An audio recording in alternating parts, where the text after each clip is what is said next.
هذا وتوجت أمس البطلة الأولمبية الجزائرية كيليان نمور بالميدالية الذهبية في اختصاص الجهاز المتوازي مختلفي الارتفاعات ضمن منافسات المرحلة الثانية من كأس العالم للجمباز الفنية المقامة حاليا بمدينة باكو الأذربيجانية. وجاء تتويج نمور بالميدالية الذهبية بعد حصولها على علامة 15,233 نقطة.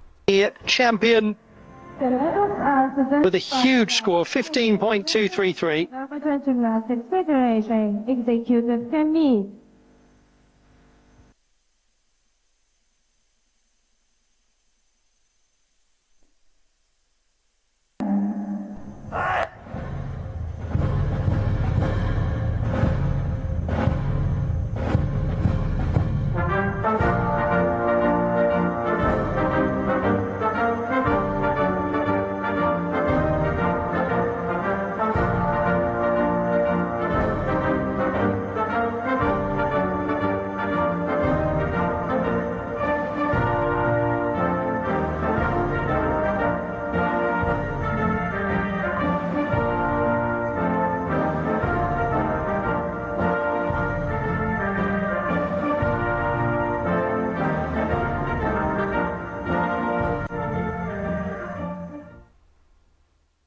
هذا وأضافت البطلة الجزائرية كيليان نمور صباح اليوم ميدالية فضية في منافسات عارضة التوازن بعد حصولها على علامة